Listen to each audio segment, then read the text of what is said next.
रहा है सर?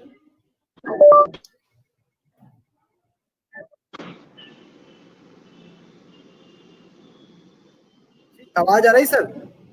हाँ, मुझे आवाज आ रही है। आपको आवाज आ रही क्लियर? यस सर, प्रॉपर आवाज आ रही है मुझे। ओके ओके, बोले।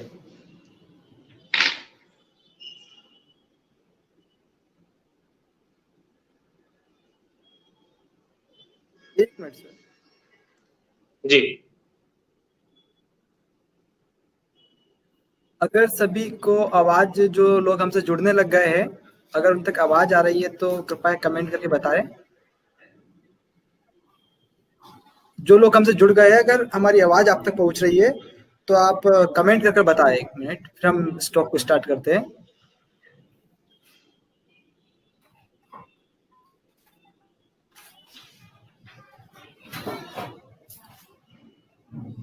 यस, कुछ लोग हमसे जुड़ना स्टार्ट हो गए हैं और हमारी जी। आवाज शायद पहुंच पा रही है। मैसेज जी।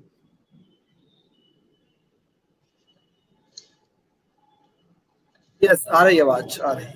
1 मिनट, हम स्टार्ट करते हैं।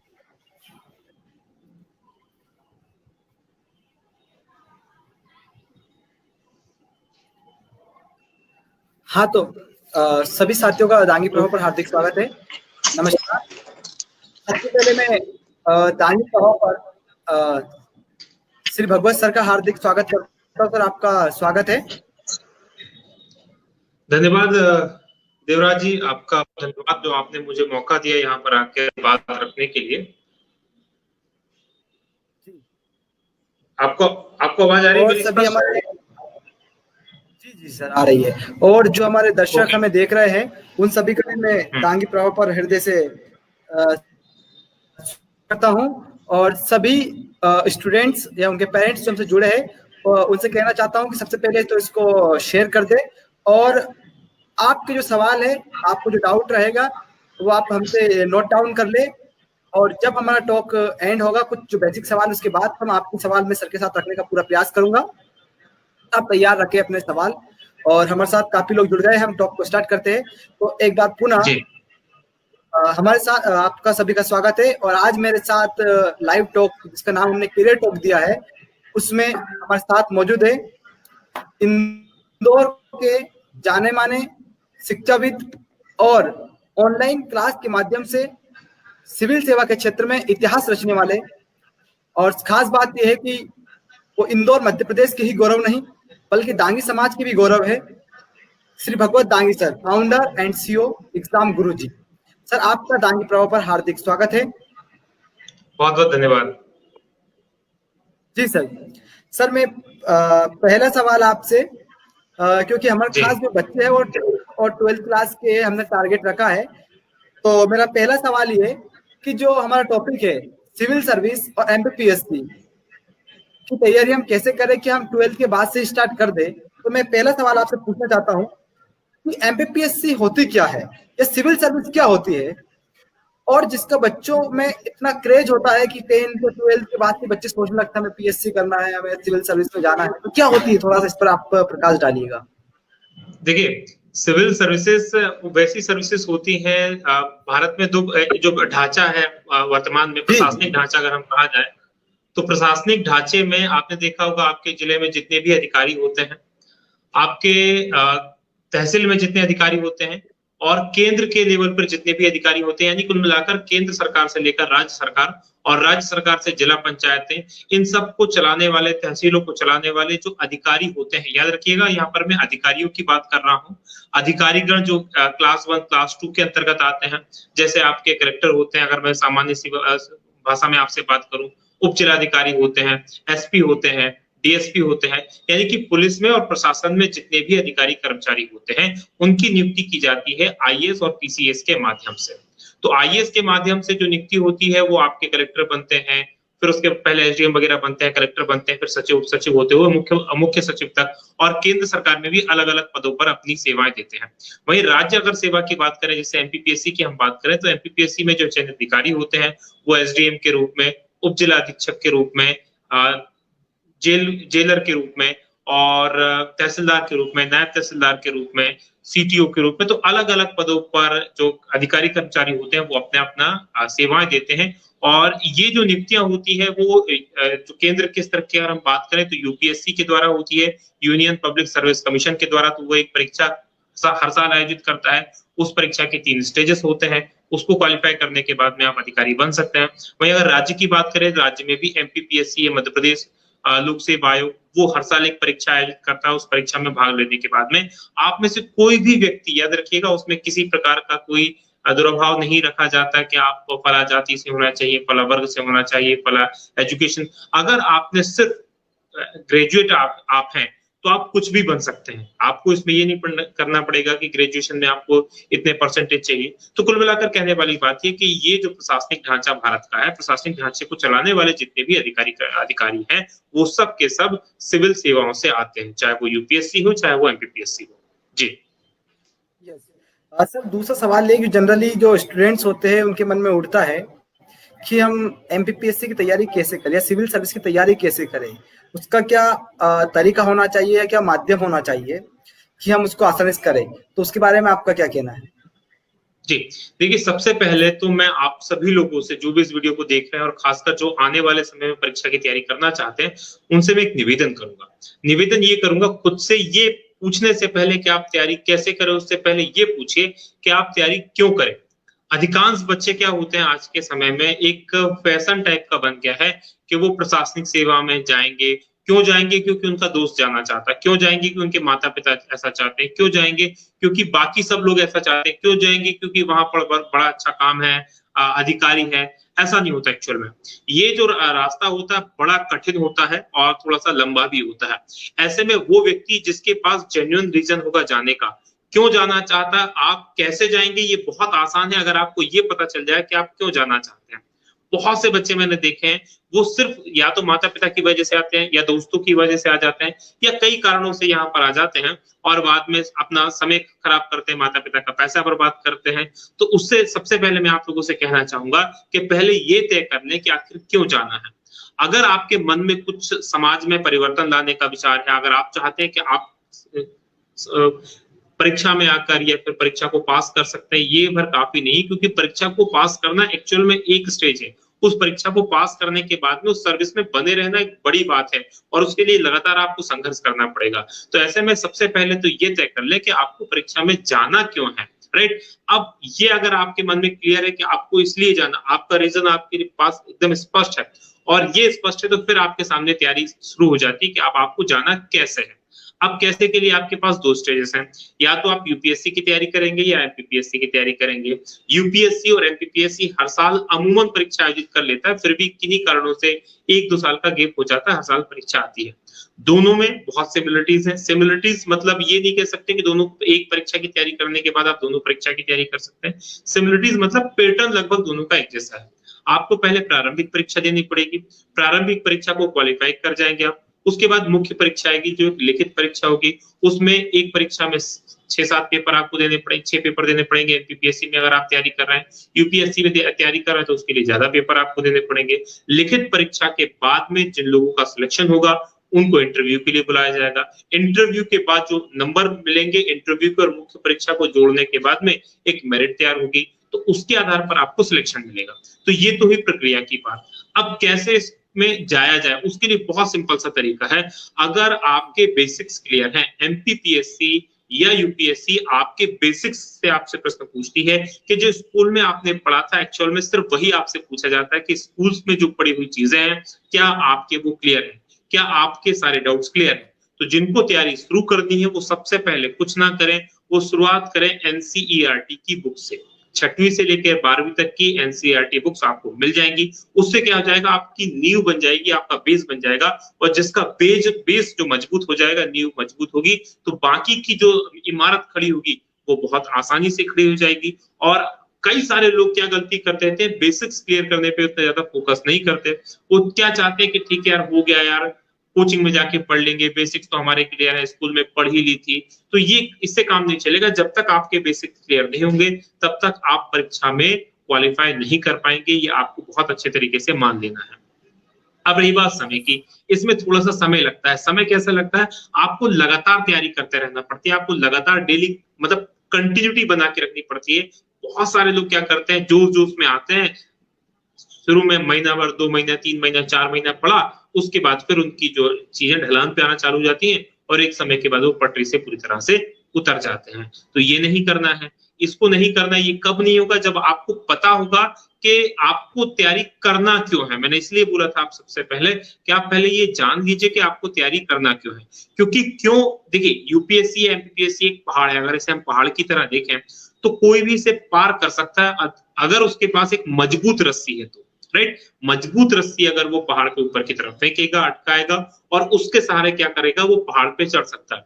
लेकिन उसकी रस्सी कमजोर हुई तो वो थोड़ा सा चढ़ेगा, थक के नीचे गिर जाएगा। थोड़ा सा चढ़ेगा, हो सकता है मजबूत ज्यादा, रस्सी बहुत ही कमजोर है तो आप रस्सी टूट के नीचे गिर जाएगी।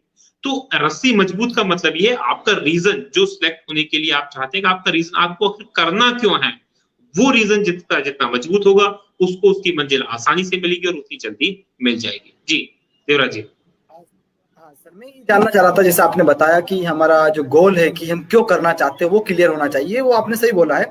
दूसरा एक, जब बच्चे तैयारी करते हैं, जैसे आपने एनसीईआरटी की बात कही है कि एनसीईआरटी से हम बेस मजबूत कर सकते हैं, तो सवाल ये आता है कि एनसीईआरटी किस क्लास से हमें पढ़नी चाहिए। और दूसरा ये है कि जो एनसीईआरटी होती है इसमें भी दो है, एक ओल्ड एनसीईआरटी, एक न्यू एनसीईआरटी। तो कौन सी एनसीईआरटी हमारे लिए ज्यादा महत्वपूर्ण होती है सर? देखिए, पहले तो मैं क्लास का बता देता हूँ। कक्षा 6वीं से लेकर 12वीं तक की एनसीईआरटी आप पढ़िए। सब्जेक्ट कौन कौन से हैं? इतिहास, भूगोल, राज्य व्यवस्था, अर्थव्यवस्था और विज्ञान। ये वो सब्जेक्ट हैं जो आपको कवर करने हैं। हालांकि इनमें से कुछ सब्जेक्ट 6वीं से स्टार्ट नहीं हो जाते, जैसे अर्थव्यवस्था 9वीं से स्टार्ट होती है, 8वीं 9वीं से, तो आप वहां से पढ़ सकते हैं। अब पहले तो सबसे पहले क्या करना होगा आपको, जो वर्तमान में एनसीईआरटी चल रही है उसको कवर कर ले पहले।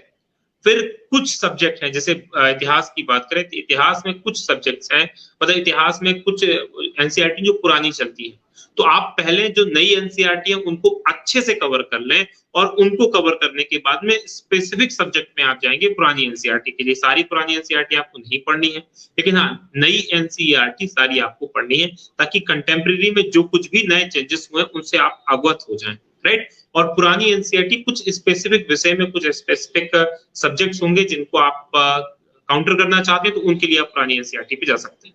जी सर, एक सवाल ये होता है कि बच्चों के अंदर, जैसे जो 12th के बाद निकल के आते हैं, जो ग्रेजुएशन में दाखिला लेते हैं, उनके आगे एक बहुत बड़ी समस्या होती है कि क्या हम 12th के बाद या कॉलेज के साथ साथ, अंडर ग्रेजुएशन के साथ साथ हम पीएससी की तैयारी या सिविल सर्विस की तैयारी कर सकते हैं या नहीं कर सकते। या फिर एक सवाल ये होता है कि अगर हम तैयारी करें तो फिर कॉलेज को छोड़ना पड़ेगा, स्किप करना पड़ेगा।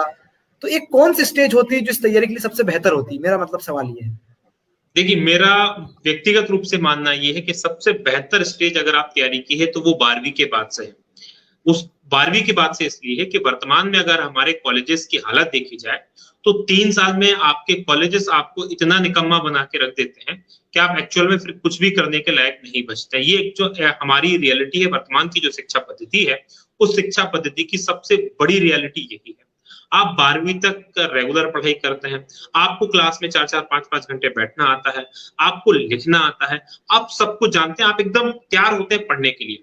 अब होता क्या है, गड़बड़ी क्या हो जाती है, आप कॉलेज जाते हैं, कॉलेज आप जाते हैं, उसके बाद कॉलेजेस में ना तो आप, अधिकांश बच्चे 80% बच्चों को मैंने देखा वो ऐसे कॉलेजेस चूज करना पसंद करते हैं जहां पर कोई रेगुलर क्लासेस होती नहीं है। और फिर जो पढ़ना चाहते हैं वो भी नहीं पढ़ सकते हैं, क्योंकि जो कॉलेजेस उन्होंने चूज किया एक्चुअल में वहां भी रेगुलर पढ़ाई नहीं हो रही है। आज की तारीख में हर एक 90% हमारे जो कॉलेजेस हैं उनकी हालत ये है। ऐसे में जो व्यक्ति 12 साल पिछले पहली क्लास से लेकर 12वीं क्लास तक रेगुलर पढ़ रहा था, वो कॉलेज में जाएगा, कॉलेज में ना उसकी क्लासेस लग रही, ना लेक्चर अटेंड करना उसने सीखा, ना नोट्स बनाना उसने सीखा, 20 पढ़ के पास हो रहा है। तो ऐसे में कॉलेज की पढ़ाई यकीन मानिए कोई मायने नहीं रखती है। आपको 12वीं के जस्ट, और ये बात मैं आपको हतोत्साहित करने के लिए नहीं कह रहा हूं, ये रियलिटी है जिसको आपको समझना होगा। आपको जानना होगा कि आपके कॉलेज आपका जीवन बर्बाद करने का सबसे अच्छा अड्डा है। ये मेरे शब्द और मैं पूरी जिम्मेदारी से इनको कह रहा हूं कि एक्चुअल में कॉलेज हमारे जीवन को बर्बाद करने का सबसे बड़ा अड्डा है जहां पर आपका जीवन बर्बाद होगा, क्योंकि 3 साल में आप इतने नाकारा हो जाएंगे कि आप कुछ भी करने के लायक नहीं बचेंगे। आपके पास एक डिग्री के नाम पर एक कागज का टुकड़ा होगा जिसमें लिखा होगा कि आपने इस एग्जाम को क्वालिफाई कर लिया है। उस डिग्री, ना तो उस डिग्री का आपके पास नॉलेज है। आप, मैंने कहा एनसीईआरटी पढ़ने की बात क्यों की जा रही है। एनसीईआरटी स्कूल की क्लास एग्जाम, स्कूल की बुक्स है, वो क्यों पढ़ रहे हैं सिविल सर्विसेज के लिए। भाई कलेक्टर बनना तो हम क्यों पढ़े एनसीईआरटी, क्योंकि हमने पिछले कॉलेजेस के अंदर जो हमारे बेसिक्स थे, हमने बेसिक्स भी भुला दिए हैं। तो 12वीं के बाद ही सबसे अच्छा मौका है आपको तैयारी करने का। आप 12वीं के बाद जैसे ही पास आउट हो, आप स्कूल का, आप कॉलेज जा रहे हैं, कॉलेज रेगुलर चाहिए। सबसे पहली बात तो मैं आप लोगों से निवेदन करूंगा 12वीं वालों से, भैया प्लीज कॉलेज रेगुलर जाओ। नहीं जा रहे हो, क्लासेस नहीं लग रही तो आंदोलन करो, कॉलेजेस वालों से बोलो कि हमें क्लासेस चाहिए। ये आपके भविष्य का मामला है, राइट। अब वहां पर क्या करना आपको, वहीं से आप 12वीं के बाद से तैयारी शुरू कर दें। 12वीं के बाद से तैयारी शुरू करने के लिए आपका फायदा ये होगा कि आपके पास 3 से 4 साल होंगे। 3 से 4 साल में आप अपने बेसिक्स क्लियर कर लें बहुत अच्छे से, आप एग्जाम पैटर्न को समझ लें, आप लिखना सीखें, क्योंकि जो एमपीपीएससी या यूपीएससी की तैयारी होती है उसमें सिलेक्शन आपके लिखने के आधार पर होता है, ना कि आपके पढ़ने के आधार पर। अधिकांश बच्चे हमारे यहाँ क्या करते हैं, वो प्रारंभिक परीक्षा की तैयारी करते रह जाते हैं, मुख्य परीक्षा की तैयारी कभी कर ही नहीं पाते। मुख्य परीक्षा में आपको लिखना होता, प्रारंभिक परीक्षा तो मुख्य परीक्षा में बैठने का आपका हॉल टिकट है मात्र, यानी कि आपके पास एक प्रवेश पत्र है जिसके माध्यम से आप मेन लड़ाई में जाओगे, राइट। तो आपको क्या करना है, कॉलेज के जैसे आपने 12वीं पास किया, 12वीं पास करने के बाद ही सबसे पहले आप ये काम कीजिए कि परीक्षा के पैटर्न को समझिए। आप पिछले 5 साल के प्रश्न पत्रों को उठाइए और उन प्रश्न पत्रों को सॉल्व करने का प्रयास कीजिए। उन प्रश्न पत्रों को सॉल्व जैसे ही करना आप शुरू कर देंगे तो आपको क्या समझ में आ जाएगा कि आखिर परीक्षा की डिमांड क्या है और इस परीक्षा में हमें कैसे क्वालिफाई करना है, राइट। तो यही कुछ चीजें हैं जो आपको करना है। जी देवराज जी। सर एक और सवाल बच्चों में अक्सर देखने को मिलता है जो 12th के बाद निकल के आते हैं कि हम जो सिविल सर्विस की तैयारी करें वो किस माध्यम में करें। आवाज हिंदी नहीं आ पा रही, थोड़ा सा मैं 2 मिनट का मुझे आई कोई दिक्कत हुई है। जी बोले। आवाज आ रही सर अब? यार मुझे लग रहा है आवाज में कोई 2 मिनट।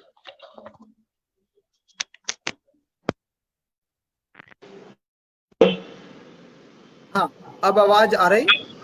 हाँ आवाज आ रही है, बोले। मैं ये पूछना चाहता था सर कि अक्सर जो बच्चे होते हैं 12th के बाद निकलते हैं उनके मन में एक बड़ा डाउट होता है कि जो वो तैयारी करे सिविल सेवा की या सिविल सर्विसेज की तो किस माध्यम में करें। और खासकर हिंदी मीडियम के जो बच्चे होते हैं उनको तो हिंदी में करना ही होता है, लेकिन जो इंग्लिश मीडियम के बच्चे होते हैं उनके लिए बड़ा चैलेंज होता है कि वो हिंदी में करे या इंग्लिश में करे। तो ये बताइए आप कि कौन सी लैंग्वेज बेटर होती है तैयारी करने के लिए, या जो एग्जाम होती है उसमें किस लैंग्वेज से फायदा ज्यादा मिलता है? देखिए आपको दोनों लैंग्वेज से बराबर बराबर फायदा मिलेगा। फायदा डिपेंड करता है आप अपने एक्सप्रेशंस, अपने थॉट्स, अपने विचारों को किस भाषा में आसानी से सामने वाले के सामने प्रेजेंट कर सकते हैं। एक्चुअल में आपको जो सिलेक्शन मिलता है वो आपको मुख्य परीक्षा में आपके लिखने के आधार पर मिलेगा। अब लिख किस भाषा में पाएंगे, जिस भाषा में आपकी पढ़ाई होगी या जिस भाषा में आपके पास में थॉट्स होंगे। तो यहाँ पर क्लियर कट है, आप जिस भाषा में अपने विचारों को रखने में ज्यादा सक्षम हैं। अगर आप हिंदी भाषा में अपने विचार अच्छे से रख सकते हैं तो हिंदी भाषा में तैयारी कीजिए। अगर आप अपने विचारों को इंग्लिश में अच्छे से एक्सप्रेस कर सकते हैं तो इंग्लिश में आप अपने विचार रखिए। यहाँ पर कुछ समय से देखने में आया है कि खासकर यूपीएससी में, अब धीरे धीरे एमपीपीएससी में जो इंग्लिश मीडियम में है उस इंग्लिश मीडियम वालों को थोड़ा सा फायदा मिल रहा है, क्योंकि पेपर इंग्लिश मीडियम में तैयार होते हैं, जो मॉडल आंसर आते हैं वो इंग्लिश मीडियम में मॉडल आंसर तैयार होते हैं। तो उससे कुछ फायदा इंग्लिश मीडियम वालों को देखने को मिल रहा है, लेकिन इसका मतलब ये नहीं कि हिंदी माध्यम में भाषा तैयारी नहीं की जा सकती। हिंदी माध्यम से तैयारी की जा सकती है। अगर आपके पास इंग्लिश में अच्छी कमांड है, इंग्लिश में आप चीजों को अच्छे से एक्सप्लेन कर सकते हैं, तो फिर मैं आपको सलाह दूंगा इंग्लिश में आप अपने एग्जाम को दें। अदरवाइज हिंदी, जो फिर यहाँ पर प्रश्न यही है कि किस भाषा में आप अपनी बात को अच्छे से रख सकते हैं, कह सकते हैं, वही आपका माध्यम होना चाहिए। जी देवराज जी।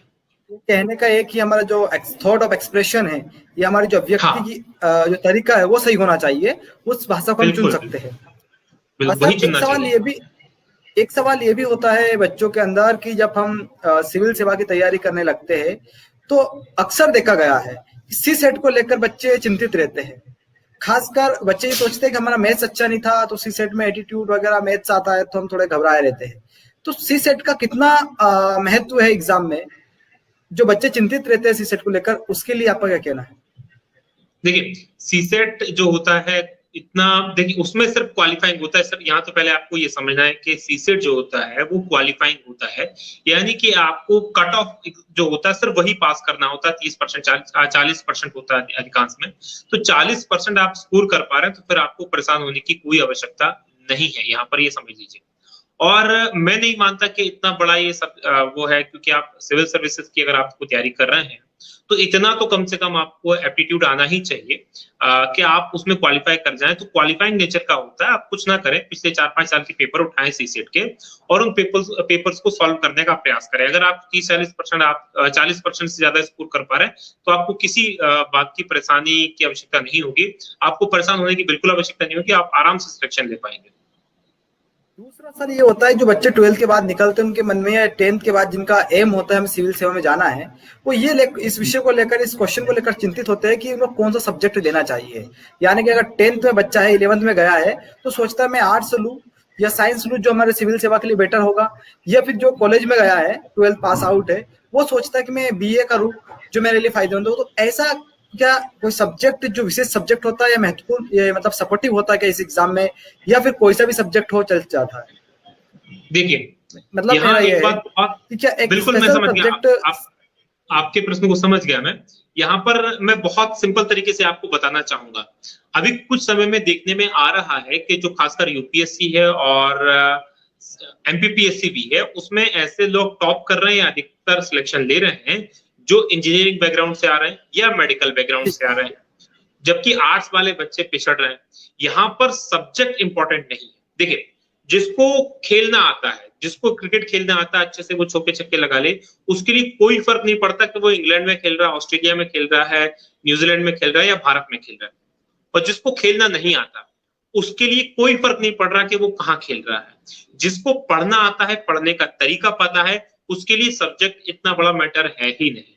अगर आपको पढ़ना आता है, आपको ये पता है कैसे तैयारी की जाती है, आपको ये पता है कैसे चीजों को मेमोराइज किया जाता है, अगर आपको ये पता है कि कैसे आखिर आपको पढ़ाई करना है, तो फिर कोई फर्क नहीं पड़ता आपका कोई सब्जेक्ट आपके पास में रहे। यहाँ पर मेन बात ये है। और जो इंजीनियरिंग वाले बच्चे होते हैं, मेडिकल वाले बच्चे होते हैं, जिनका सिलेक्शन ज्यादा, और उसका सिंपल सा कारण ये है कि उनको एक्चुअल में पढ़ना आता है, क्योंकि वो रेगुलर पढ़ाई कर रहे हैं। वो इंजीनियरिंग कॉलेजेस, वहां पर जो हिंदी भाषी जो कॉलेजेस होते हैं खासकर, वहां पर पढ़ाई के नाम पर सिर्फ बच्चों को मूर्ख बनाया जा रहा है, तो उनकी पढ़ाई से तो पूरी तरह से कट गए होते हैं। जबकि मेडिकल वाले, इंजीनियर वाले बच्चे क्या कर रहे होते हैं, वो रेगुलर पढ़ाई में होते हैं, उनको नोट्स बनाना आता है, उनको बुक्स लेक्चर अटेंड करना आता है। और जबकि हमारे यहाँ के जो कॉलेजेस हैं, कॉलेजेस में पढ़ाई के नाम पे तो शून्यता है हमारे यहाँ पर। तो ऐसे में क्या होता है कि कोई विशेष सब्जेक्ट आपको बहुत ज्यादा फायदा नहीं पहुंचाने वाला है, ये समझ के रखिए आप। क्योंकि अगर आप ऐसे कॉलेज से तैयारी कर रहे हैं जहां पर आपको 20 पढ़कर पास होना है, तो कोई फर्क नहीं पड़ता आपने कौन सा सब्जेक्ट लिया है। हाँ, कुछ ऐसे कॉलेजेस हैं जहां पर बिल्कुल रेगुलर ईमानदारी के साथ लेक्चर लगते हैं, तो ऐसे में जो ह्यूमैनिटीज के सब्जेक्ट हैं, आपके इतिहास हो गया, भूगोल हो गया, ये आपकी थोड़ी बहुत मदद कर सकते हैं। लेकिन वहां भी केवल बहुत थोड़ी, मतलब वो 5 से 10% आपकी मदद कर सकते हैं। बाकी 90-99% आपको पढ़ना अगर आता होगा तो कोई फर्क नहीं पड़ता आपके पास कौन सा सब्जेक्ट है। तो सब्जेक्ट इतना बड़े मायने नहीं रखता, जो मैंने अनुभव किया इतने समय में। जी। दूसरा सभी स्टूडेंट से कहना चाहता हूँ, अगर किसी का कोई डाउट या सवाल है तो अपना तैयार रखिए, आप पूछ सकते हैं कमेंट बॉक्स में लिखकर। जब भी हमारा टॉक एंड होगा मैं सर से आपके सवाल सीधे रखूंगा, तो आप अपना सवाल पूछ सकते हैं। अगर कोई माइंड में आ रहा है तो आप कमेंट बॉक्स में लिख सकते हैं। दूसरा सर, मेरा सवाल ये था कि अधिकांश जो बच्चे हैं वो ये हमने सुना है, हम जानते हैं कि यूपीएससी या एमपीपीएससी होती है, उसमें न्यूज़पेपर की महत्वपूर्ण भूमिका होती है। तो बच्चों में अक्सर क्या होता है कि द हिंदू को लेकर एक बड़ा है कि अगर आप यूपीएससी की तैयारी कर रहे हैं तो द हिंदू पढ़िएगा। तो पेपर को कैसे पढ़ा जाए, सबसे बड़ा सवाल तो ये होता है कि पेपर में बहुत सारी खबरें ऐसी होती है जो इनरिलेवेंट होती है एग्जाम से। तो थोड़ा सा पेपर को लेकर आप जो बच्चों में सवाल होता है उसके बारे में बताइएगा। देखिए, पेपर को पढ़ने का सबसे सिंपल सा तरीका क्या होता है? सिंपल सा तरीका ये है, मैंने कहा ना, किसी भी परीक्षा में क्वालिफाई होने का सबसे सिंपल सा तरीका है, आप उस परीक्षा में पिछले आए हुए प्रश्नों को देखें, चाहे वो एमपीपीएससी हो चाहे वो यूपीएससी।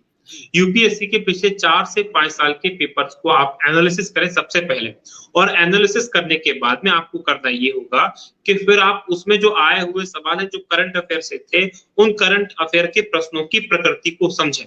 अगर उनकी प्रकृति को आप समझेंगे तो आपको बहुत सारे प्रश्न मिलेंगे उसमें, अर्थव्यवस्था से संबंधित, अर्थव्यवस्था के वो सवाल लगातार जो क्या कर रहे हैं, करंट इवेंट से रिलेटेड है जो, राइट, या बहुत सारे ऐसे सवाल मिलेंगे आपको ज्योग्राफी के या दूसरे सब्जेक्ट के जो करंट में इशू में रहे हैं। तो हमें क्या करना पड़ेगा, हमें नेचर समझना पड़ेगा कि आखिर पिछले 4-5 सालों में क्या नेचर रहा है प्रश्न पूछने का। अब प्रश्न पूछने के नेचर को जब आप पकड़ जाएंगे पिछले 4-5 सालों में, तो आप नोट डाउन कर लीजिए कि मुझे इस टाइप की खबरों को देखना होगा कि एनवायरनमेंट से संबंधित ऐसे प्रश्न आ रहे हैं, टेक्नोलॉजी से संबंधित इस प्रकार के प्रश्न आ रहे हैं, जो जियोपॉलिटिक्स है उससे संबंधित इस प्रकार के प्रश्न आ रहे हैं, इकोनॉमी है उससे इस प्रकार के प्रश्न आ रहे हैं, तो फिर उसी प्रकार के प्रश्नों को आपको पढ़ना शुरू करना पड़ेगा। जो 2-3 चीजें होती हैं, एक तो किसी भी जो पेपर आप पढ़ रहे हैं, द हिंदू पढ़ रहे हैं, हिंदुस्तान टाइम्स पढ़ रहे हैं, इंडियन एक्सप्रेस पढ़ रहे हैं, या हिंदी भाषी बात करें तो दैनिक भास्कर पढ़ रहे हैं या दैनिक जागरण पढ़ रहे हैं, तो इस प्रकार के जो पेपर होते हैं उनमें एडिटोरियल वाला जो होता है, संपादकीय वाला जो हिस्सा होता है वो सबसे इंपॉर्टेंट होता है। संपादकीय हिस्से को आप बहुत अच्छे से कवर करें। फिर एक जो खासकर अगर आप तैयारी कर रहे हैं यूपीएससी वगैरह की, तो उसमें एडिटोरियल के अलावा जो बिजनेस वाला पोर्शन होता है वहां से कुछ चीजें आती है उसको देख लें। इन्वायरमेंट इकोलॉजी पे कुछ नई चीजें हुई है तो वो आप देख लें। टेक्नोलॉजी के लेवल पे कुछ नया हुआ है, गवर्नमेंट की पॉलिसी लेवल पर, गवर्नमेंट की छोटे मोटी खबरें नहीं, पॉलिसी लेवल पर कोई चेंज हुआ है तो वो आप देख लें। उसके अलावा जो फ्रंट पेज होता है जहां पर मुख्य मुख्य खबरें होती हैं, उनमें भी राजनीतिक खबरें इतनी इंपॉर्टेंट नहीं होती। सरकार ने कुछ पॉलिसी लेवल पे कुछ किया, कुछ नई नीति बनाई है, कोई पॉलिसी लेवल पर चेंज हुआ है, कुछ संविधान में चेंज हुआ है, तो उन चीजों को अगर आप पकड़ लेंगे तो आपका बहुत बड़ा फायदा होने वाला है। तो खासकर सरकार की पॉलिसी को आपको देखना है। दुनिया भर के अंदर जो कुछ हो रहा है, खासकर यूएन में कुछ हो रहा है, कुछ खास देश हैं जो भारत के साथ जिनका लगातार चीजें चलती हैं, जैसे अमेरिका हो गया, चाइना हो गया, रूस हो गया, जापान हो गया, यूरोपीय देश जो हो गए, और अब धीरे धीरे अफ्रीका, जो इंडिया के आसपास की कंट्री है, श्रीलंका हो गया, बांग्लादेश हो गया, म्यांमार हो गया, पाकिस्तान हो गया, भूटान हो गया, इनके साथ भारत का क्या किस प्रकार की चीजें हैं। तो इन सब चीजों को क्या करना पड़ेगा, आपको बारीक नजर पर रखनी पड़ेगी, और इसके लिए पेपर बहुत इंपॉर्टेंट है, पेपर आपको पढ़ना ही पड़ेगा। जी देवराज जी। सर मेरा एक सवाल ये है कि बच्चे जब आते हैं तो 12th के बाद कहीं कोचिंग क्लासेस ने ऐसा बताते हैं कोचिंग क्लास वाले कि आपको 10th प्लस 12th प्लस के बाद ही। अच्छा, मेरी आवाज आ रही है प्रॉपर? हाँ आवाज आ रही, फिर से अपना प्रश्न रिपीट करें। हाँ, मैं बोल रहा हूँ सर कि बच्चे में जब 12th के बाद निकलते तो बहुत सारे कोचिंग वाले कहते हैं कि आपको 12th के बाद ही तैयारी स्टार्ट कर देना चाहिए, और कोचिंग क्लास में 3 साल के लिए एडमिशन ले लेना चाहिए। और बहुत सारी बात ऐसे आती है बच्चे एडमिशन भी ले लेते हैं पर एक्चुअली बहुत सारी दिक्कत आती है। मैं जानना चाहता हूँ, मेरा कहने का मतलब ये है कि क्या हम बिना कोचिंग के भी तैयारी कर सकते हैं? जैसे कि अभी कोरोना काल चल रहा है और इस समय हम कोचिंग में फिजिकली रूप से प्रेजेंट नहीं हो सकते, हम घर बैठे तैयारी कर रहे हैं, तो एक बेटर माध्यम हम की कोचिंग से कोचिंग का कितना महत्वपूर्ण योगदान होता है तैयारी में, या फिर हम घर बैठे कैसे तैयारी कर सकते हैं खुद से? जी देखिए, कोचिंग का जो मुख्य रोल होता है वो एक गाइड करने के रूप में होता है। वो आपको गाइड करती है कि आपको कैसे आपकी तैयारी करना है, आपको इजीली कंटेंट उपलब्ध करवा देती है कि आपको ज्यादा मगजमारी नहीं करना पड़ेगी, आप आसानी से कंटेंट आपको मिल जाएगा पढ़ने के लिए। आपको काफी हद में एक मार्गदर्शक का काम करती है, राइट, कोचिंग। अब यहाँ पर कोचिंग एक नो डाउट अच्छा रोल प्ले कर सकती है अगर आप कोचिंग ज्वाइन कर सकते हैं तो, लेकिन इसका मतलब ये नहीं कि बिना कोचिंग के एग्जाम ही क्वालिफाई नहीं किया जा सकता है। अब उसमें क्या होता है, आज के समय की जैसे पुराने की बात करें, जब दुनिया भर के अंदर सारी चीजें चल रही है, सारे संस्थान बंद हैं, तो ऐसे में ऑनलाइन आज के समय में इतना ज्यादा सशक्त हो गया है कि आप बिना कोचिंग के भी बहुत अच्छे तरीके से अपनी तैयारी करते हैं। कोचिंग सिर्फ और सिर्फ आपको गाइड करने का काम करती है। एंड ऑफ द डे आपको समझना, यहाँ पर ये बात अच्छी जरूरी समझ लेना चाहिए कि पढ़ना आपको खुद ही पड़ेगा, कोचिंग आपके लिए नहीं पड़ेगी। कोचिंग आपको गाइड कर सकती है कि क्या पढ़ना है, वो आप गाइडेंस ऑनलाइन माध्यम से भी ले सकते हैं। ऑनलाइन बहुत सारे प्लेटफॉर्म है, सारी चीजें फ्री अवेलेबल है, कोई आपको किसी प्रकार का शुल्क नहीं देना है। जहां से आपको लग रहा है और शुल्क भी देना है तो बहुत नाम मात्र का शुल्क, जो कोचिंग का 1 महीने का खर्च होता है उससे कम समय में आप 2-3 साल के लिए यहाँ पर ऑनलाइन तैयारी कर सकते हैं। तो एक तो इकोनॉमिकली अगर हम देखें तो बहुत सस्ता है, आसानी से पहुंचे, आप मर्जी पड़े जहां बैठे हो, जिस स्वरूप में बैठे हो, आपको कहीं बाहर जाने की आवश्यकता नहीं है। तो ये तो इसके बहुत सारे फायदे हैं कि बिना कोचिंग के आप तैयारी कर सकते हैं। अब कोचिंग क्यों अब देखिए, यहाँ पर मैं आपको हो सकता है मेरी बात थोड़ी सी हास्यास्पद लगे, मैं आपसे कहना चाहूंगा अगर आपके पास में पैसा और समय है तो कोचिंग जरूर कर लीजिए। अगर समय भी है और पैसा भी है तो कोचिंग जरूर कर लीजिए, ताकि आपको समझ में आ जाए कि कोचिंग से कुछ नहीं होने वाला। याद रखिएगा, अदरवाइज जिंदगी भर ये मलाल करके बैठे रहेंगे आप कि आपको अगर कोचिंग मिल जाती तो आपका सिलेक्शन हो जाता। आपको ये आपका ये भ्रम, देखिए मेरे कहने से आपका भ्रम नहीं टूटेगा, मेरे कहने से किसी का भ्रम नहीं टूटेगा कि कोचिंग केवल और केवल एक मार्गदर्शक है, केवल और एक केवल मार्गदर्शक है। और मार्गदर्शन के आज के समय में बहुत सारे साधन अवेलेबल हैं। बिना कोचिंग के आप 100% तैयारी कर सकते हैं। बस सही गाइडर आपको मिल जाए, सही गाइडेंस आपको मिल जाए, तो एक व्यक्ति को पकड़ लीजिए जो आपके हिसाब से थोड़ा सा ज्ञानी टाइप का हो, जो आपका मार्गदर्शन कर सकता हो, जो इस फील्ड में आगे हो, जो आपको बता सकता हो। बस उतना भर आपको करना, उससे ज्यादा कोचिंग का रोल नहीं है। फिर भी मैं आपसे कहूंगा कि आपके पास पैसा है, समय, तो कोचिंग जरूर ज्वाइन कर लीजिए, ताकि आपको समझ में आ जाए कि कोचिंग ज्वाइन करने से कुछ नहीं होता, आपको एंड ऑफ द डे खुद ही तैयारी करनी पड़ेगी। ये कोचिंग का रोल है, एक मार्गदर्शक से ज्यादा कोचिंग का रोल कुछ भी नहीं है। जी, मतलब साफ ये कि अगर हमें कोई मेंटर, जो कोचिंग क्लासेस जो होती है एक मेंटर की भूमिका निभाती है, अगर हमारे घर परिवार में अगर कोई ऐसा व्यक्ति है तो हम उनसे भी मार्गदर्शन ले सकते हैं। सर, तीसरा सवाल जो आपने अभी बात कही, ऑनलाइन माध्यम की हम बात कर रहे थे, लेकिन ऑनलाइन जब बच्चे अपना कंटेंट ढूंढते हैं, कि गूगल पर हो या विभिन्न प्रकार की वेबसाइट से उन पर वहां पर एक बड़ा सवाल ये होता है कि कौन सा कंटेंट हमारे लिए यूजफुल है, कौन सा कंटेंट सही है। कई बार हम देखते हैं कि जो कंटेंट होता है उसमें अलग अलग सोर्सेस में अलग अलग प्रकार का पाया जाता है, जो डिफरेंस होता है। तो हम एक थोड़ा सा जो एक्यूरेसी है या उसकी जो क्वालिटी है उसके बारे में थोड़ा सा दिक्कत आती है। तो कुछ बच्चों को ऐसी वेबसाइट्स आप सजेस्ट कीजिएगा ताकि बच्चे उस वेबसाइट का यूज कर सके अपनी तैयारी के दौरान, कि जहाँ थोड़ा सा उनको फायदा मिल जाए। यहाँ पर कंटेंट की क्वालिटी को लेकर आपको क्या करना पड़ेगा, जो नया बच्चा एकदम आता है फ्रेश, उसको कुछ नहीं पता होता एक्चुअल में कि क्या पढ़ना है और कौन सी वेबसाइट देखना है और कौन सी वेबसाइट नहीं देखना है। तो उसके लिए सबसे सिंपल सा तरीका ये है कि जो पहले से तैयारी कर रहा है इस क्षेत्र में, थोड़ा सा उनका आप सहारा लीजिए। यानी कि जो 2-3 साल जिनको लगातार तैयारी करते हुए हो गया और जिन्होंने मुख्य परीक्षा दी है या इंटरव्यू तक जो पहुंचे हैं, उनसे आप गाइडेंस लीजिए। आप स्वयं मत कूद पड़िए, स्वयं मत ढूंढने लग जाइए। आपको क्या करना पड़ेगा, जो पहले से तैयारी कर रहे हैं, जो इंटरव्यू दिए हुए हैं, जो मुख्य परीक्षा में भाग लिए हुए हैं, उनसे मिलिए। आपके पहचान के कोई ना कोई मिल ही जाएंगे जो भी तैयारी कर रहे हैं आज के समय में। उनसे पूछिए कि कौन कौन से सोर्सेस हो सकते हैं, जो बहुत अच्छे सोर्सेस हो सकते हैं, जहां से हमें जानकारी अच्छी मिल सकती है। अब दूसरी बात, आपने मुझसे पूछा कि आखिर हमें कंटेंट वेबसाइट वगैरह पे चूज करते समय कौन सी कंटेंट पे ध्यान देना चाहिए। तो कुछ वेबसाइट हैं जो आपको बहुत अच्छा डाटा उपलब्ध करा देती हैं। सबसे पहले तो मैं आपसे कहूंगा एक विकिपीडिया करके जो वेबसाइट है, हालांकि उसके सोर्स पर 100% आप रिलाय नहीं कर सकते, लेकिन वहां पर ऐसा है कि आप जो कुछ भी सर्च करोगे 90% चीजें आपको वहां पर पढ़ने को मिल जाएंगी और काफी कुछ ऑथेंटिक हो तक। मैं ये नहीं कहूंगा कि 100% ऑथेंटिक है, आप पूरी तरह से उससे सेटिस्फाई होंगे, लेकिन बहुत सारी चीजें आपको वहां से मिल जाएंगी। फिर गवर्नमेंट की कुछ वेबसाइट है, उनको आप जरूर फोकस करें। कुछ मैगजीन्स है, योजना है, कुरुक्षेत्र है, उन मैगजीन्स को आप अच्छे से देख लें। एमपी लेवल पे बात करें तो एमपी इन्फो करके एक वेबसाइट है एमपी गवर्नमेंट की, तो उसको आप देख ले। वहां पर चीजें रेगुलर अपडेट होती हैं, तो उसको गवर्नमेंट की नीतियां वगैरह वहां सारी चीजें आपको वहां से पता चल जाएंगी। उसके अलावा पीआईबी करके भारत सरकार की एक वेबसाइट है, जहां पर आपको सरकार की जो नीतियां हैं, सरकार जो निर्णय ले रही है, सरकार जो काम करे, उनके बारे में सारी जानकारी पीआईबी में मिल जाएगी। फिर एक वेबसाइट जो है वो यूनिवार्ता करके, हालांकि यूनिवार्ता जो वेबसाइट है वो करंट अफेयर के मामले, वहां पर और भी बहुत सारी चीजें आती हैं, तो वहां केवल अनुभवी व्यक्ति ढूंढ सकता है। तो वहां पर अगर जो अनुभवी है वो 2-3 साल में, तो वो यूनिवार्ता पे जा सकता है, वहां देख सकता है उसके काम की कौन कौन सी चीजें हैं। उसके अलावा आप क्या कर सकते हैं, उसके अलावा एक वेबसाइट है जैसे कि पीआईबी, मैंने आपको बताया कि पीआईबी आप देख लीजिए। तो ये वेबसाइट है जो आपके लिए काम की हो सकती है, खासकर विकिपीडिया को देख लीजिए। और कोई भी फिर मैं आखिर में यही कहूंगा कि कोचिंग संस्थान भी, बहुत सारी कोचिंग संस्थान है जो अपनी वेबसाइट पे आपको कंटेंट उपलब्ध करवाते हैं। हेलो, आप सुन पा रहे हैं? आवाज आ रही है? हाँ, मैं सुन पा रहा हूँ। आपको आवाज आ रही है? जी, आ रही है सर। ठीक है।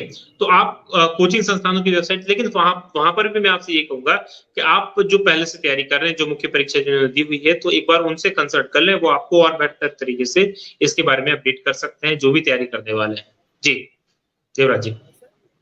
एक और सवाल ये था कि खासकर जब बच्चे, एक भ्रम होता है कि आप ये कह सकते हैं कि एक मानसिकता लोगों के अंदर बनी हुई है, और जब वो निकलते हैं तो उनका ये होता है कि अगर हमें तैयारी करनी है तो हमें इंदौर जाना होगा या फिर हमें दिल्ली जाना होगा, और दिल्ली बड़ी-बड़ी कोचिंग क्लासेस को ढूँढने सर्च करना स्टार्ट कर देते हैं। तो मेरा सवाल ये जो एक हमारा दर्शक ने भी हमसे पूछा है कि क्या हम कोचिंग क्लासेस मतलब 12th के बाद करना चाहिए, या कॉलेज जब हमारा ग्रेजुएशन हो जाए और एग्जाम में एक आध साल की देर है, जब हम उसके क्राइटेरिया को हम पहुंच जाए, जो एग्जाम की जो क्राइटेरिया है भाई 21st ईयर आपकी एज होनी चाहिए और कॉलेज में, तो एक साल का जो हमारा गैप रहे, जब हमको एग्जाम देना है जिस ईयर में, उससे एक साल पहले हम तैयारी करें, कौन सा तरीका सही रहेगा सर इसके लिए? देखिए, मेरा मानना ये है कि अगर 12वीं के बाद ही आप अवेयर हो गए हैं, तो 12वीं के बाद से आप जब कॉलेज में हैं, अगले 3 साल आप कॉलेज में रहेंगे, और 90% बच्चे जो मुझे सुनेंगे या सुन रहे होंगे, वो ऐसे कॉलेज में जाएंगे जहां पर ना तो रेगुलर क्लासेस रहेंगी, ना जहां पर रेगुलर आपको पढ़ना जाना पड़ेगा, आप सिर्फ 20 पढ़ेंगे और पास होंगे। तो ऐसे में आपको अपने समय का सबसे बेस्ट यूटिलाइजेशन यही करना है कि आप 12वीं के बाद से ही अपनी तैयारी शुरू कर दें। अब रही बात बड़े शहरों में जाने की, कि आप इंदौर जाइए, आप दिल्ली जाइए, तो मैं आपसे सलाह दूंगा, अगर आपके पास पैसा और समय दोनों है तो आप निश्चित होकर जाइए, ताकि आपको 1-2 साल में यह अच्छे से पता चल जाए कि आपका वहां पर जाने से कोई फायदा नहीं होगा। अगर आपके पास में पैसा है और समय नहीं है, तो बिल्कुल कि आप कहीं मत जाइए, घर बैठिए, आपको कहीं भी जाने की कोई आवश्यकता नहीं होगी। आप 12वीं के बाद से ही अपनी एनसीईआरटी बेसिक्स फिर से क्लियर करना शुरू कर दें, पिछले पेपर्स उठाएं, पेपर्स को सॉल्व करने का कोशिश करें, कि फिर उसमें समझे, परीक्षा का पैटर्न समझने का कोशिश करें कि आपको किस प्रकार के प्रश्न आ रहे हैं, किस प्रकार की चीजें उसमें पूछी जा रही है। तो इन सब चीजों को करने के बाद आप क्या कर पाएंगे, आप आसानी से अपने एग्जाम को क्लियर कर पाएंगे। तो 12वीं के बाद से तैयारी शुरू कर दें, और ज्यादा परेशान होने की आपको आवश्यकता नहीं पड़ेगी। जी एक और महत्वपूर्ण सवाल ये है कि जब हम तैयारी करते हैं तो हमारे पास एक बड़ा सवाल ये होता है, एनसीईआरटी के अलावा हम कौन कौन सी बुक पढ़े। तो कई बार जब हम टॉपर्स को सुनते हैं, टॉपर्स की बात को सुनते हैं, तो टॉपर्स बोलते हैं कि ये फला फला बुक अच्छी होती है, लेकिन कई बार कंफ्यूजन आ जाता है कि भाई एक टॉपर जो है उसने कोई सी दूसरी बुक को फॉलो किया है, एक ने दूसरी को किया है। तो जो बच्चे तैयारी करते हैं कहीं ना कहीं वो डाउट में रहते हैं कि कौन सी बुक बेटर होगी। तो मैं जानना चाहता हूँ कि कौन सी ऐसी बुक है जो मतलब कम से कम हम गिनी चुनी बुकों में, या ये कह सकते हैं ऐसा एक यूनिक सोर्स जिसके माध्यम बुकों के माध्यम से हम पढ़ सके, ताकि हम जो डाउट होता है अलग अलग की कौन सी बुक पढ़े कौन सी नहीं पढ़े, थोड़ा सा उस पर क्लियर कीजिएगा। देखिए, किताबों के कंटेंट के मामले में मैं आपसे बिल्कुल सहमत हूं, और इसमें बच्चे क्या होते हैं, कंफ्यूज हो जाते हैं। कंफ्यूज कैसे होते हैं कि एक परीक्षक में 10 टॉपर है, टॉप 10 आए, टॉप 10 में से जिन्होंने इंटरव्यू दिया, वो सब अपने अपने सोर्सेस बताएंगे जिनके माध्यम से उन्होंने अपनी तैयारी की है और वो अपनी परीक्षा में सफल हुए हैं। अब ऐसे में जो हमारा नया छात्र होता है वो पूरी तरह से कंफ्यूज हो जाता है, और वो 10 के 10 की बातों को सच मानते हुए 10 के 10 ने जो सोर्सेज बताए हैं उन सब की किताबों को इकट्ठा कर लेता है। और जो भी हमारे एस्पिरेंट्स होते हैं उनके कमरे में आप जाइए तो कम से कम एक सब्जेक्ट की 5-5 किताबें उनको मिल जाएंगी, क्योंकि ये फला टॉपर ने बताई थी, दूसरी फला टॉपर ने बताई थी, तीसरी फला टॉपर ने बताई थी। तो ऐसे में क्या करते हैं, वो किताबों का पूरा अंबार लगा लेते हैं, और उन किताबों के अंबार से कभी खुद को बाहर निकाल ही नहीं पाते। वो हमेशा उसी में गड़े रहते हैं, उसी में दबे रहते हैं, और यही होता है कि वो कभी भी परीक्षा को क्वालिफाई नहीं कर पाते। यहाँ पर आपको एक बात बहुत अच्छे से समझ लेनी चाहिए कि पहली बात तो परीक्षा में सफलता का एक फिट फॉर्मूला नहीं है कि आपने 2+2 लगाया तो 4 हो जाएगा। ऐसा परीक्षाओं में नहीं होता, खासकर प्रतियोगिता परीक्षाओं में। हर व्यक्ति का अपना रास्ता होता है, वो अपने रास्ते चलता है, अपने रास्ते से चल के मंजिल को पहुंचता है। और जब वो चलता है तो फिर आपको बाद में अपने अनुभव बताता है, और जब वो अनुभव आपको बाद में बताता है तो अनुभव के आधार पर आप तय करते हैं। तो आपको ये नहीं करना है कि सबके अनुभव के आधार पर सबकी किताबें ले लेना है। हर सब्जेक्ट के लिए मानक बुक उपलब्ध है, बुक बहुत सारी उपलब्ध है, और 90% बुक्स अच्छी ही हैं, कोई बुक खराब नहीं है, यकीन मानिए। आपको करना ये पड़ेगा, उन किताबों को बहुत अच्छे से पढ़ना होगा, राइट। उन किताबों को बहुत अच्छे से आप पढ़िए, और एक सब्जेक्ट एक बुक, इस फॉर्मूले को अपना लीजिए कि जब तक एक सब्जेक्ट में एक बुक आप कवर नहीं करेंगे तब तक दूसरी बुक पर आप नहीं जाएंगे, कसम खाइए। और उसके बाद उस बुक को बहुत अच्छे से कवर कर लीजिए। आप 10 बुक पढ़ने से अच्छा एक बुक को 10 बार पढ़ लीजिए, ज्यादा फायदा आपका होगा, राइट। तो मैं आपसे कहूंगा कि आप एक बुक पकड़ लीजिए एक सब्जेक्ट के लिए।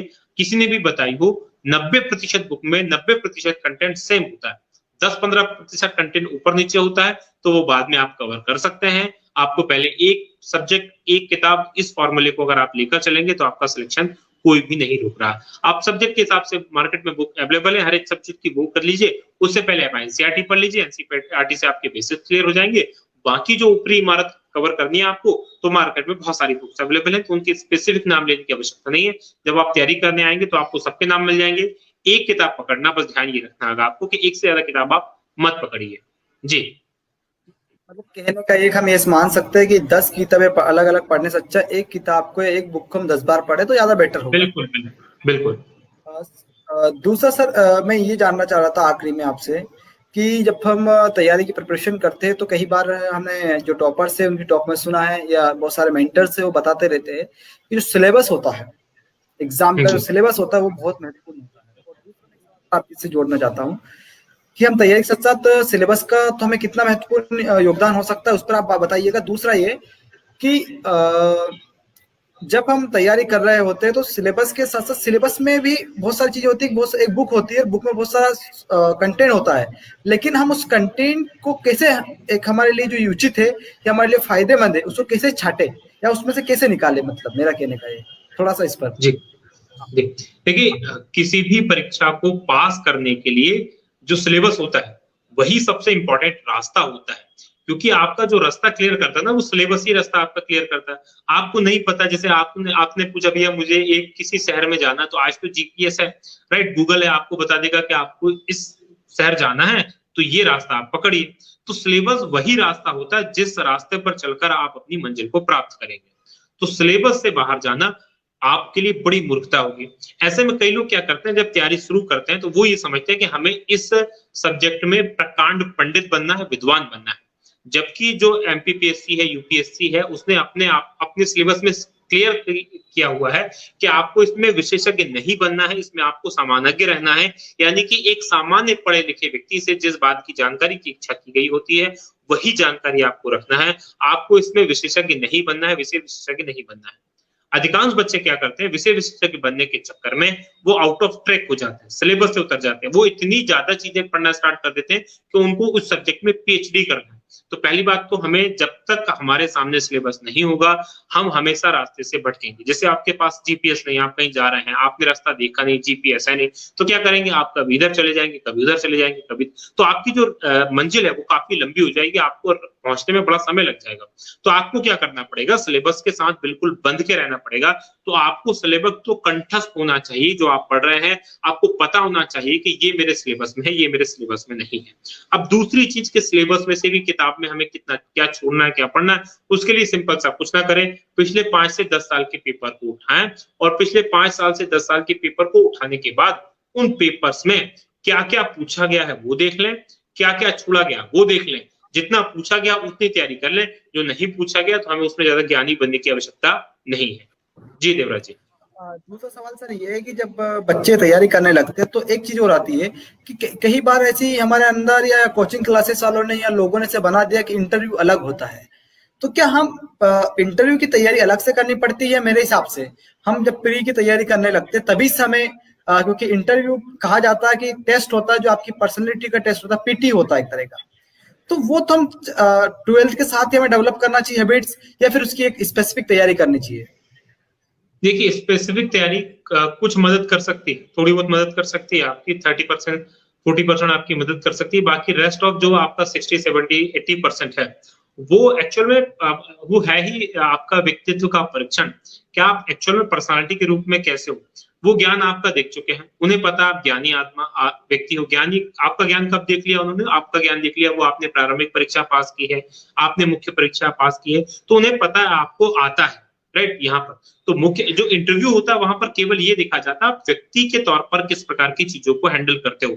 आपके सामने आप परेशानी आएगी तो आप उसको कैसे फेस करोगे, आपको जब चीजें पता है तो आप उसको कैसे देखोगे, कैसे नहीं देखोगे। तो उन सब चीजों के कुल मिलाकर आपके व्यक्तित्व को परीक्षण करने का वो काम ये वहां पर किया जाता है। तो ये आपको स्पष्ट रूप से समझना चाहिए। ऐसे में अब आपकी तैयारी क्या होगी, तो मैंने कहा 30-40% 20-30% आप जान सकते हो तैयारी, इंटरव्यू की तैयारी की जा सकती है। बाकी तो आपकी जो पूरी जिंदगी रही है, जिंदगी में जिस तरीके से आपने चीजों को जिया है, जिस तरीके से चीजों को सीखा है, वही आपके काम आने वाला है। तो ऐसे में आपके व्यक्तित्व को आपको क्या करना पड़ेगा, एक सिविल सर्वेंट की तरह हमेशा तैयार रखना पड़ेगा। आपको अपनी सोच को सिविल सर्वेंट की तरह ढालना पड़ेगा। आखिर सिविल सर्वेंट कैसे सोचते हैं, कोई समस्या उनके सामने आती तो वो समस्या को कैसे फेस करते हैं, कोई व्यक्ति उनके सामने आता है तो उस व्यक्ति को कैसे फेस करते हैं। तो ये पूरी एक हमारे जो शुरू से अभी तक का जो अपब्रिंगिंग जिसे हम कहते हैं, हमारा जो रहन सहन, हमारा जो अभी तक का व्यक्तित्व बनता है, जो हमारे परिवार से बनता है, समाज से बनता है, स्कूल से बनता है, दोस्तों से बनता है, तो इन सब का मिला जुला रूप होता है और इसको आपको 1 महीने 2 महीने की तैयारी में चेंज नहीं कर सकते। और इसमें मैं आपसे यही कहूंगा कि जो आप है इंटरव्यू में वो बने रहे। अगर आप नकली बनने का प्रयास करेंगे इंटरव्यू में तो आपको परेशानी होने वाली है। आप क्या करें, जो है वो बने रहें। लेकिन हाँ, ऐसा नहीं कि जो है वो बने रहे आपको ये सोचते कि भैया, बहुत से लोग तो मानते हैं कि भ्रष्टाचार बड़ा सही होता है, तो इंटरव्यू में जाके बोल दिया कि भैया भ्रष्टाचार ही सही है। तो ऐसा भी नहीं करना है। जो हमारे सामने चीजें हैं, चीजों को सही तरीके से देखना है, जो गवर्नमेंट की पॉलिसीज है उसके तरीके से देखना है और उसी के प्रकार से अपनी तैयारी करना है। बाकी आपका 60 से 70% आप जो है वही बने रहना।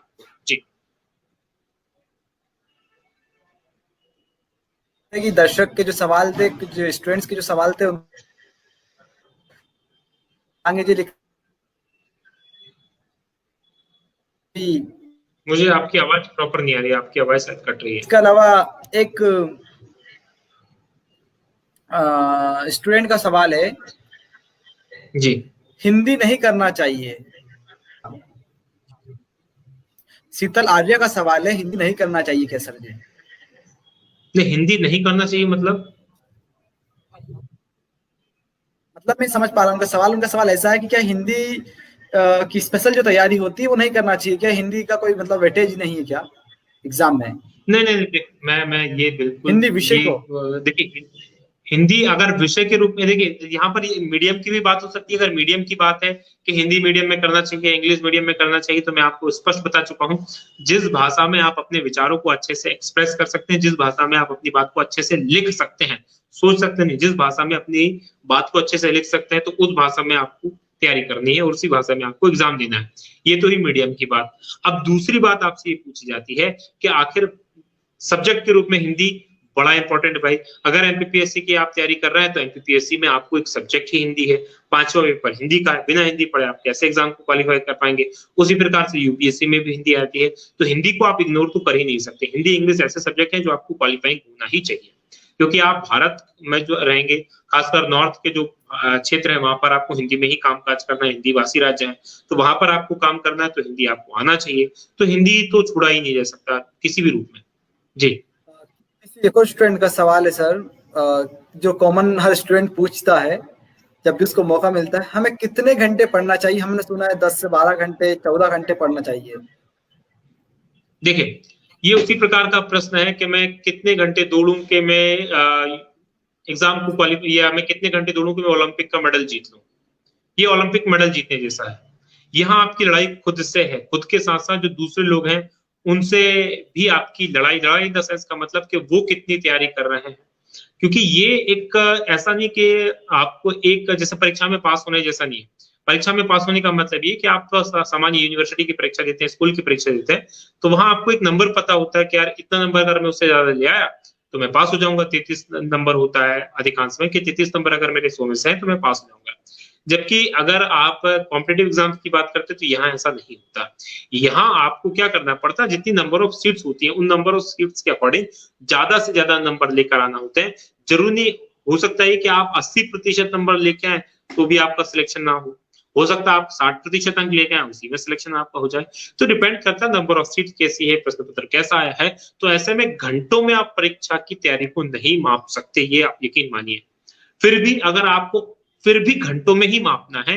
तो एक मोटा रफली आइडिया मैं आपको देता हूं, अगर आप 1 साल तक रेगुलर 5 से 6 घंटे पढ़ाई कर सकते हैं, 5 से 6 घंटे ईमानदारी वाली पढ़ाई, मोबाइल आपके हाथ में ना हो, मोबाइल आपने बंद करके रख दिया हो, सोशल मीडिया पे आप समय नहीं बिता रहे हो बहुत ज्यादा, सिर्फ और सिर्फ आप और आपकी किताबें, आपका सिलेबस, आपकी परीक्षा, उसकी आपके और आपकी किताबों के बीच में दूसरा कोई भी नहीं है, तो 4 से 5-6 घंटे की पढ़ाई पर डे 6-7 महीने 8 महीने की आपके लिए पर्याप्त होगी।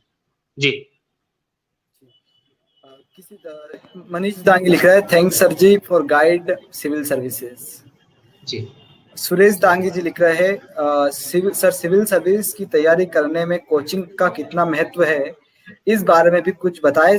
तो सुरेश जी, आपको बताना चाहूंगा कि सर इस बारे में पहले ही बता चुके हैं 2-3 बार, कोचिंग का कितना इंपॉर्टेंट रोल है।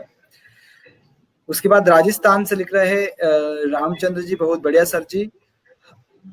हरपाल जी लिख रहे हैं, दांगी सर फाउंडर है एग्जाम गुरुजी के और एमपीपीएससी की स्पेशल तैयारी कराते हैं एग्जाम गुरुजी चैनल पर। जी।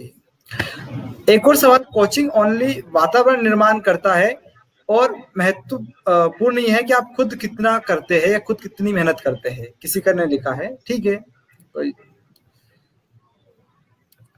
और देखते कोई काम का सवाल हो तो।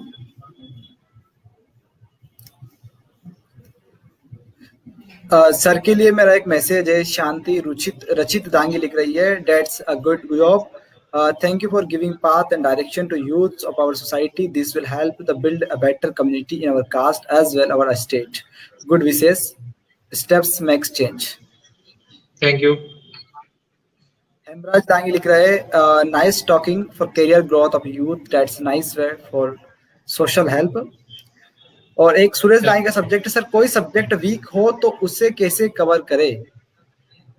देखिए, कोई भी सब्जेक्ट जो वीक है हमारा, उससे सबसे पहले कर लो दोस्ती कर लो। दोस्ती करने का मतलब उसके साथ ज्यादा से ज्यादा समय अपना बिताओ, उसे अपना प्रेमी बना लो, अपनी प्रेमिका बना लो।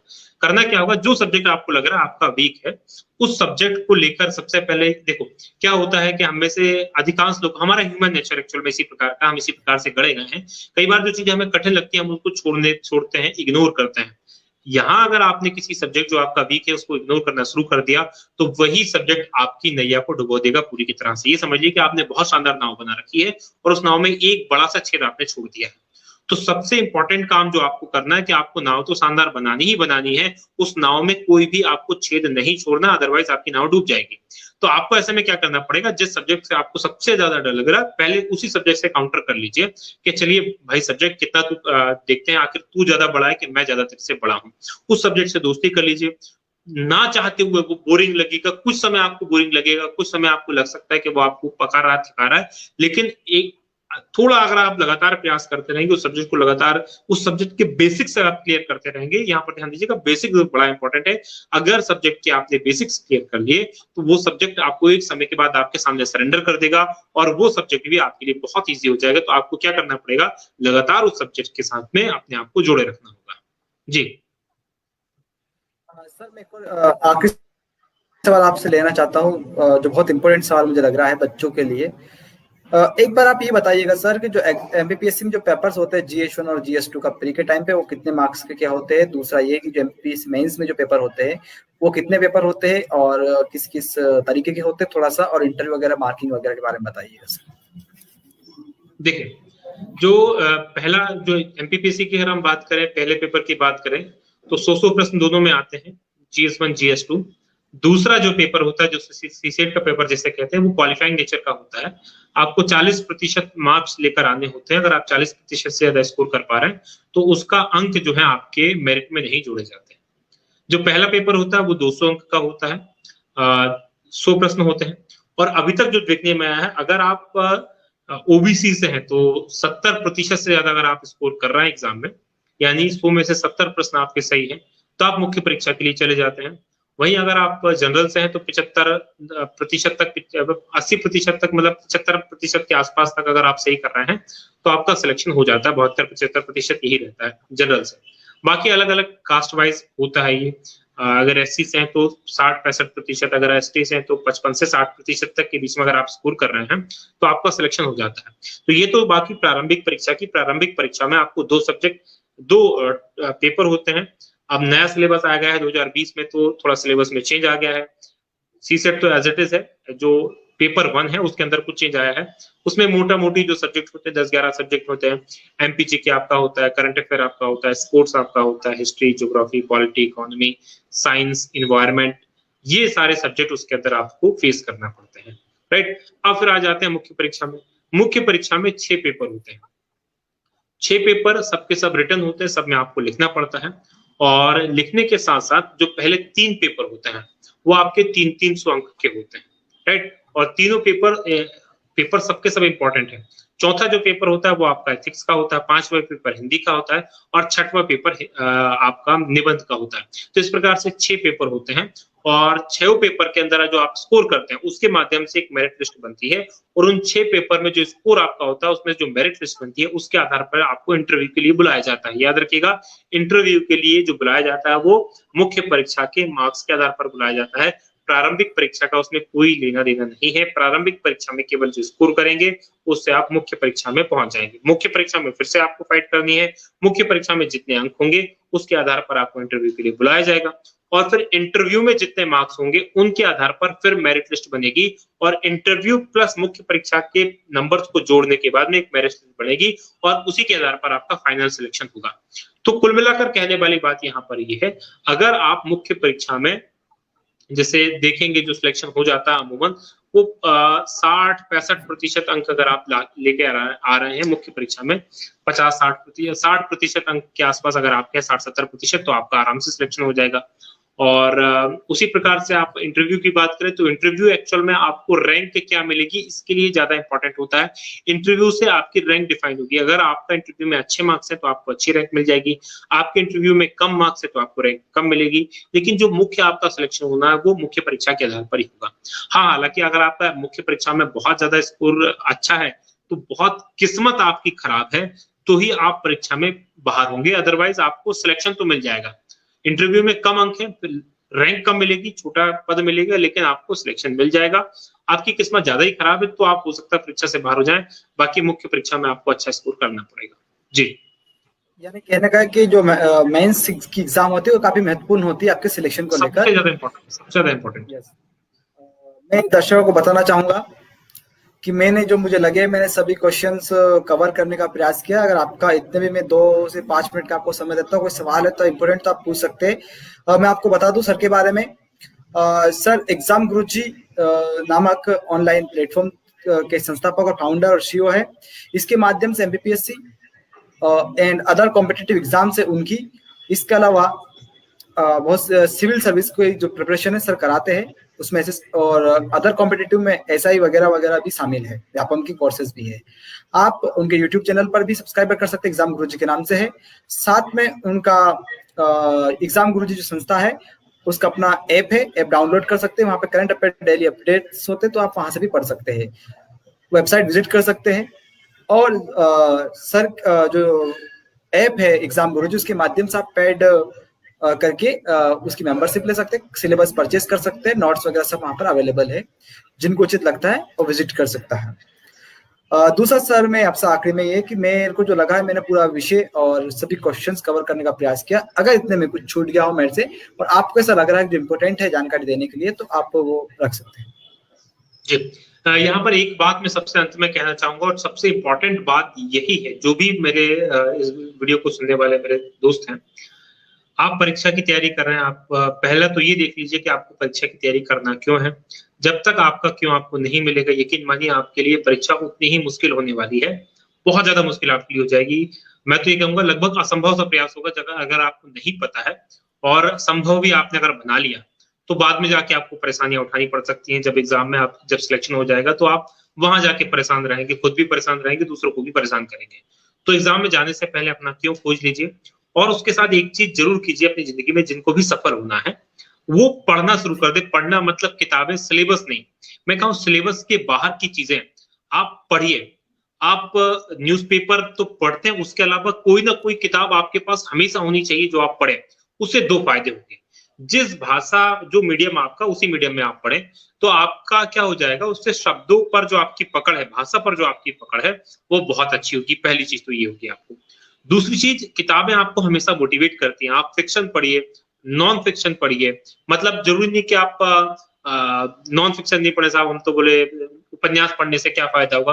उपन्यास पढ़िए, अगर आपको नॉवेल पढ़ने का शौक है नॉवेल पढ़िए, आप जो पढ़ना चाह, मतलब कुल मिलाकर आप पढ़िए, क्योंकि नॉवेल लिखा गया है, किसी व्यक्ति ने लिखा है, और व्यक्ति ने लिखा है, उसमें हर नॉवेल के अंदर एक नायक होता है। तो नायक क्या होता है, हमेशा परेशानियों से घिरा होता है। किसी भी नॉवेल के नायक को, किसी भी फिल्म के नायक को देख लीजिए, उसके सामने उसके जीवन में बहुत सारी परेशानियां होती है, उन परेशानियों से वो हमेशा घिरा होता है। तो उन परेशानियों से निकलने, वो किस प्रकार से निकलता है, अपनी सूझबूझ से, अपनी मेहनत से, अपनी हिम्मत से, लगातार वो प्रयास करता रहता है। तो वो चीजें आपको आपकी व्यक्तिगत जीवन में भी आपको मोटिवेट करेगी कि आप जब परेशानी में आए तो वो नायक कैसे अपनी जिंदगी से बाहर निकला था, तो वो आपको मोटिवेट करेंगे, राइट। तो ये आपको उस पर फायदा हो जाएगा।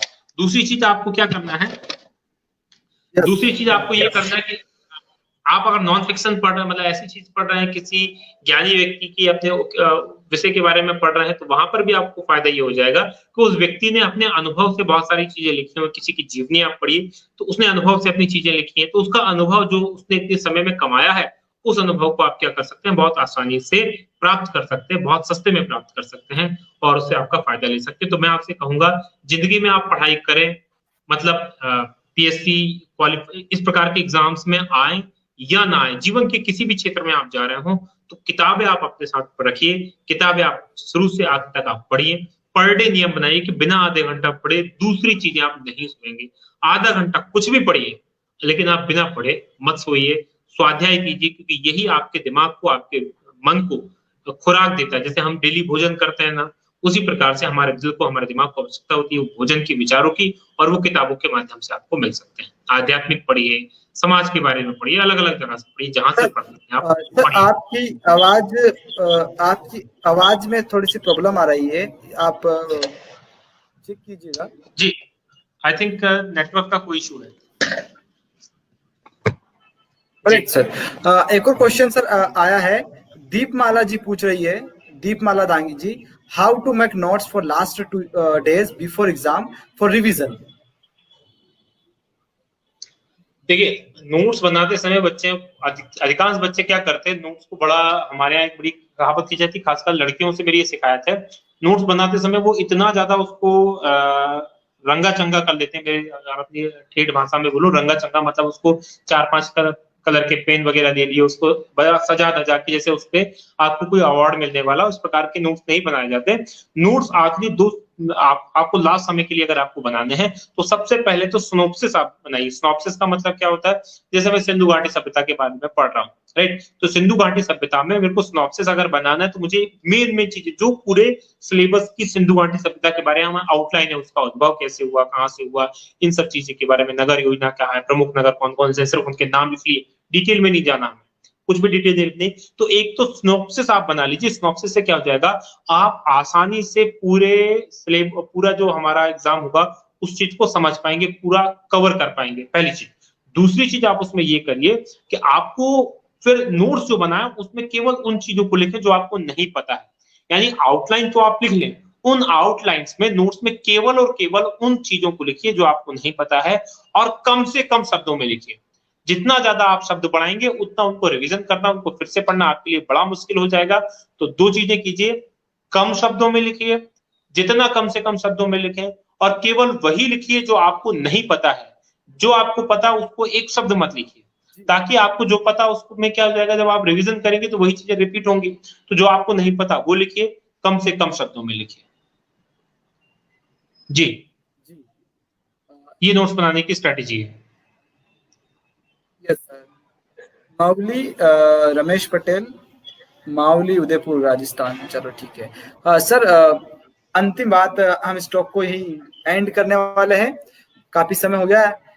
अंतिम आप जो यूथ को या स्टूडेंट्स को जो क्या मैसेज देना चाहते हैं, उसके साथ हम इस बात को ही, इस टॉक को ही खत्म करना चाहते हैं सर, आपके अंतिम मैसेज के साथ। मैं अंतिम आपको मैसेज यही देना चाहूंगा, पहली चीज तो आप वो बनिए जो आप बनना चाहते हैं। मैं सबसे यही कहता हूं अंत में कि आप वो बनिए जो बनना चाहते हैं, आप वो करिए जो करना चाहते हैं। जिंदगी में जरूरी नहीं कि आप आपके माता पिता को यहाँ पे दबाव डाल रहे हैं, आपके दोस्त आपसे कह रहे हैं कि आप ऐसा बनिए, आप इसमें सफल होंगे, आप वैसा कीजिए, इससे सफलता आपको कभी नहीं मिलेगी। और सफलता मिल भी गई आपको तो जिंदगी भर आप हमेशा परेशान रहेंगे।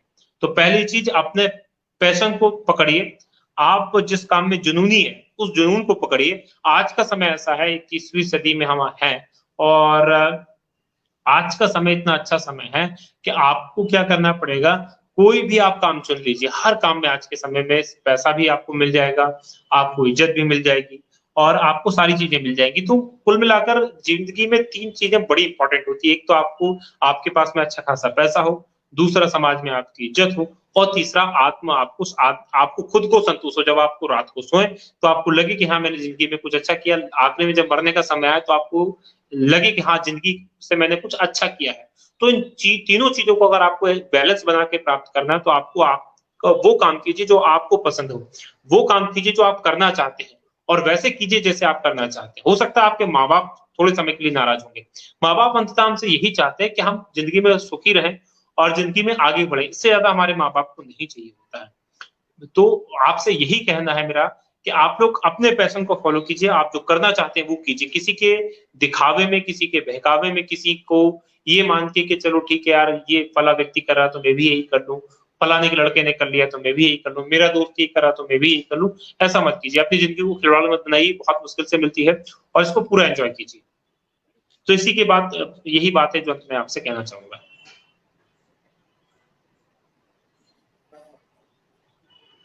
मैं सभी दर्शकों का सबसे पहले धन्यवाद कहना चाहूंगा, आपने समय दिया, और सर आपका स्पेशल थैंक्स दानी प्रभा की ओर से, जो आपने हमारे इस प्लेटफॉर्म पर आकर सभी समाज के बच्चों का मोटिवेट किया, और जो लोग हमसे जुड़े उनको मोटिवेट किया, उनको गाइडेंस दी प्रॉपर, इसके लिए थैंक्स। और इसी मेरी 2 पंक्तियों के साथ मैं कहना चाहूंगा कि अगर आप में कुछ करने का जुनून है, आपका अगर एम और गोल फिक्स है, तो पहाड़ भी हम फोड़ सकते हैं, जैसा कि आपने देखा होगा माउंट मैन मांझी ने फोड़ा था और रास्ता बना लिया था। बस इतना कहना चाहूंगा कि हवाएं रुख बदले तो दिए बुझ जाते हैं, हवाएं रुख बदले तो दिए बुझ जाते हैं, और अगर आप ठान ले तो पहाड़ को भी फोड़ देते हैं, पहाड़ को भी फोड़ देते, अपना रास्ता बना लेते हैं। जय हिंद, जय भारत। थैंक यू रवि भाई। धन्यवाद। Thank you sir. धन्यवाद।